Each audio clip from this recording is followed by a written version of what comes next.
Now, in my opinion, that is clean sherry. I'm not really susceptible to sulfur generally. I don't mind sulfur in my drams, but to me, I don't detect sulfur on this at all. Especially, well, in the Glencairn at least, I don't. So very clean. Well, good day everybody, and welcome to my channel, Whisky Journey. Today I feel very lucky and privileged to be able to review the new Hazelburn 15 for you guys. My good mate Nick, who owns Aberdeen Whisky Shop, he set aside a bottle for me, and I just felt really privileged and just lucky to be able to get a bottle of this year's Hazelburn 15. I think the last time I had any Hazelburn that was matured in Oloroso casks, I think the last I had was probably the Hazelburn 14 back in 2019, and since then I've just not been able to get any of the releases. So I feel really privileged and lucky to be able to review this for you guys today. Okay, so this is going to be probably a slightly longer review, guys. I'm going to be doing a comparison between the Glencairn and the Copita. I think I want to take my time with this release. Also, it's just past, just about the neck, so obviously quite difficult to do a proper review as such, because normally, in my opinion, with sherry-driven whiskies, they tend to get better as you go further down the bottle.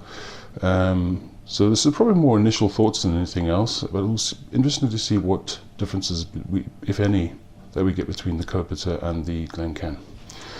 So yeah, so this particular release, obviously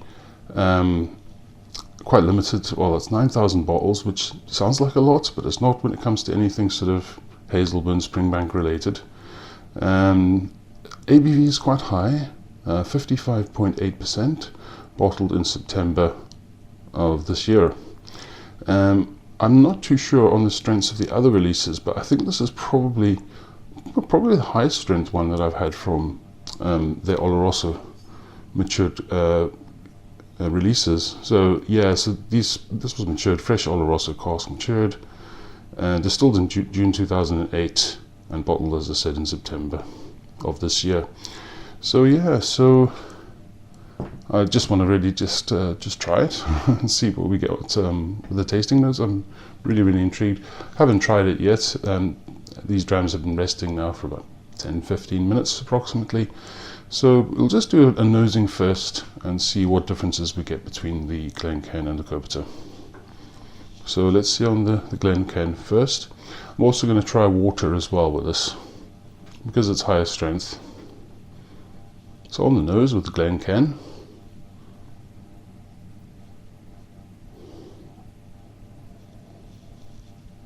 Now, in my opinion, that is clean sherry.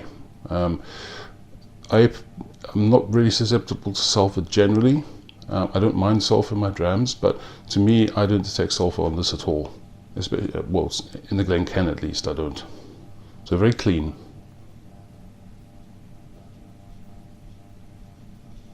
There's treacle, molasses.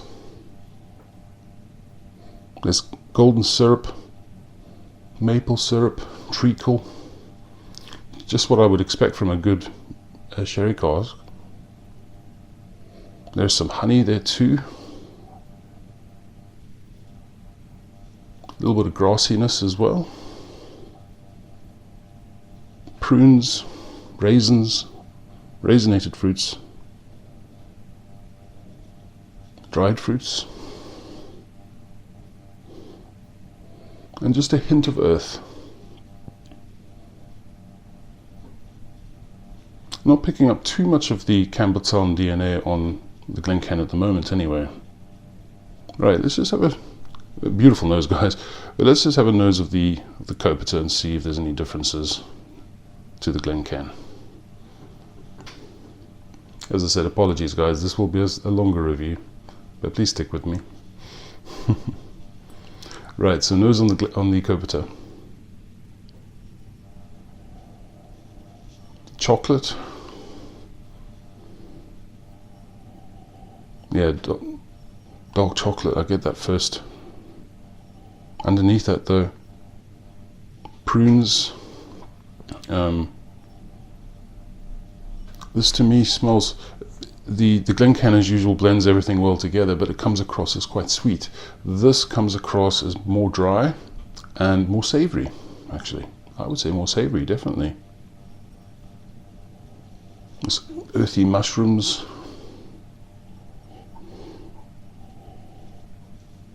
Okay, and I'm getting definitely getting some industrial notes on this.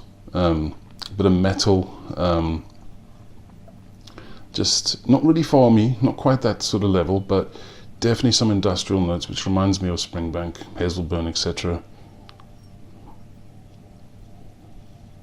Quite jammy as well. Raspberry, I think. Raspberry jam, marmalade. Yeah, so it's interesting. As I said, the Glencairn for me just puts everything well together and blends everything well together. The Copita is more focuses on certain aspects, but it's interesting. I get more of the Campbeltown sort of DNA present on the Copita than the Glencairn, but the Glencairn comes across as quite a lot sweeter, whereas this is more savoury in the Copita. So it really depends on what you prefer and how you prefer your drams, I think, as to which one you will prefer. Right, so straight away, let's get on to the tasting then. I'm intrigued to try this. Right.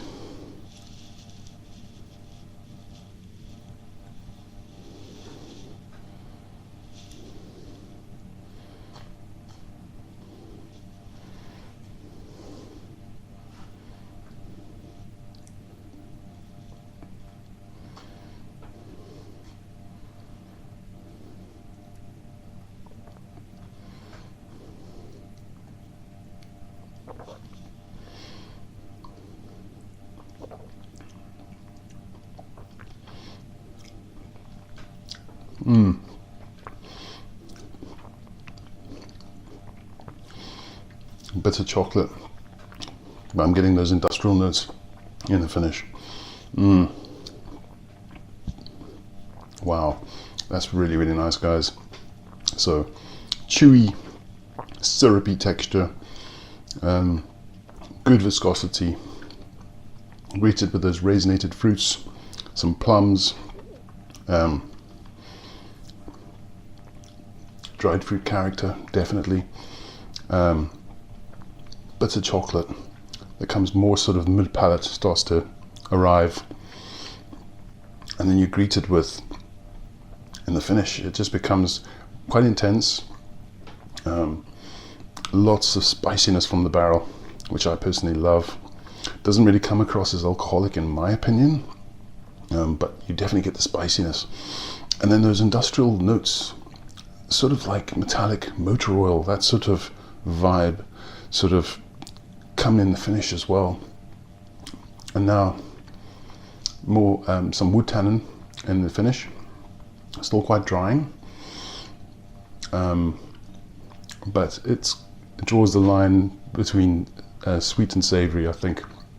So you're getting some sweetness from the raisins and all those sort of dried fruit character, and then you're getting some dark chocolate, more savoury notes. Yeah, it's definitely a little bit metallic, just slightly, just on the finish as well, just now. Bit of leather as well, coming out. Not much, but it's there. That's just lovely, guys. Really, I mean, it's only just the neck pour, and that's really, really good. Let's just try this with a few drops of water in the Glencairn, and then we'll move on to the Copita.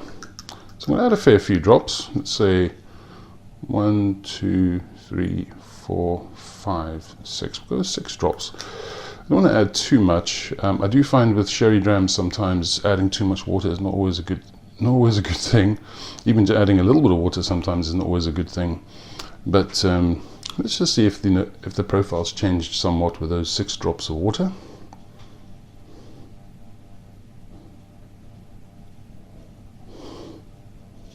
Yeah, that's brought out some spice. So I associate this with the Springbank 15 because I also get it on the nose with the Springbank 15. And it's almost like a chili sort of spice. Yeah. A little bit musty as well.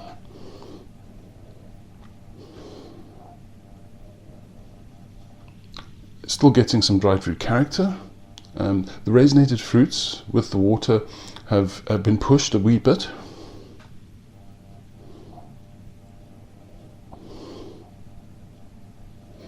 Still getting treacle and golden syrup, or maple syrup, that sort of vibe. Okay, so the industrial notes are starting to show their way with a bit of water. So definitely that industrial sort of character on the nose with water. It's definitely starting to come out a wee bit.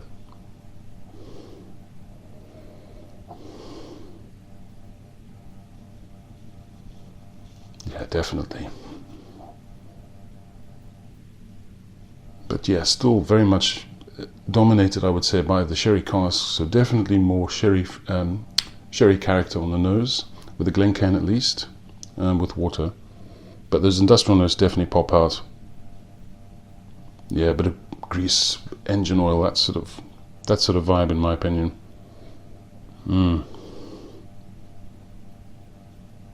A little bit of earth has come out now as well. So yeah, I said there was some mustiness with water. Now I'm definitely picking up more earth. Yeah, definitely. But still comes across as beautifully sweet. Right, let's just try it now with the water.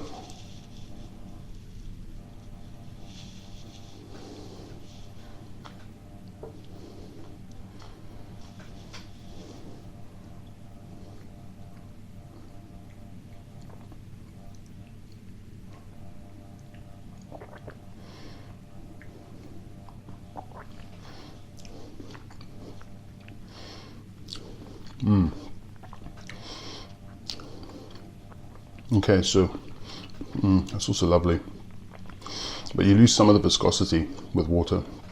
So still getting some viscosity, but it's not quite as thick as I like at its full strength. Still comes across as very intense. Definitely getting a bit more wood tannin. Still getting the raisinated fruits, but somehow this is a bit, it's not as sweet. At its full strength, it's a lot sweeter. This is coming across now more drying, but now definitely getting more of the typical sort of DNA, Campbeltown DNA. No smoke as such, but definitely the industrial character I do love about Springbank, Hazelburn, etc. So there definitely is that sort of motor oil that comes out a bit more with the water, but at the sacrifice, I think, of those sherry casks. It doesn't feel as sherry forward as it is at its natural strength. So for me, definitely, personally, I wouldn't add any water to this, in my opinion. If you do, maybe 1 drop, 2 drops tops.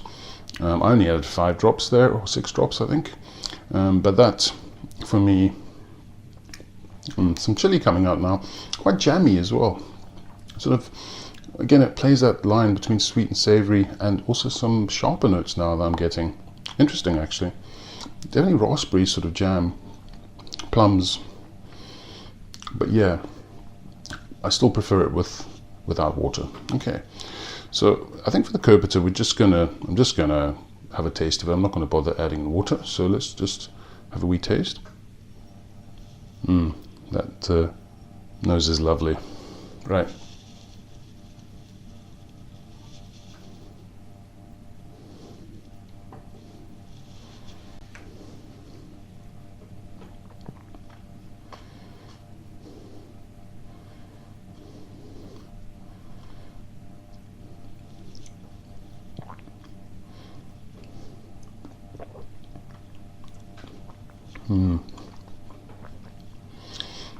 Wow, really intense again at its full strength. I just love that. Definitely prefer it at its natural strength.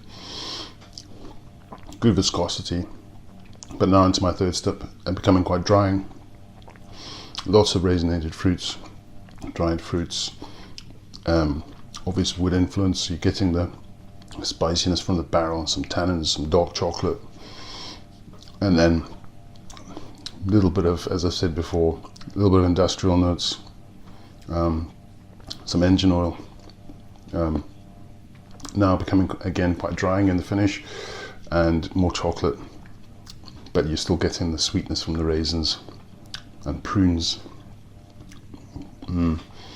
That's really lovely, guys. I think this is a great start. I think that this will get even better as you get more oxidation, and I always find with these types of drams, as I said before, a bit of time in the bottle can work wonders and may open this up even more. As it stands, this is, it is a sherry bomb, so you're going to get lots of sherry character, but I do think that there's enough of the Campbeltown DNA on this one. As I said, I do get some of the industrial notes. There's no smoke in my opinion. As I said, the cask's clean. I didn't detect any sulfur, but don't take my word for it. But yeah, it's just lovely to be able to try this one again, guys. As I said, it's been 3-4 years since I've had Hazelburn matured in Oloroso casks. So really great to get to know this one again. And again, like I said before, really feel privileged and lucky to get a bottle. And I hope that you guys also manage to get a bottle if you do look for it. Don't pay the flippers. I think retail, it was about £80, maybe a bit more than that. I think that's what I picked it up from, for. But yeah, just really stunning bottle, guys. Highly enjoyable. Definitely if you prefer your sherry bombs, this will be right up your street. But even if you don't, as I said, I think there's enough Campbeltown DNA there for all of us to enjoy. Okay guys, thanks a lot for staying with me. I know it's been a long review, but as usual guys, thanks for watching my content. It is always appreciated. But if you enjoy my content, then please like, comment and subscribe to the channel. Again, it's always appreciated. But as usual guys, nothing much else to say, except have a fantastic day and also a fantastic weekend. And I'll see all of you again soon. Take care guys. Cheers.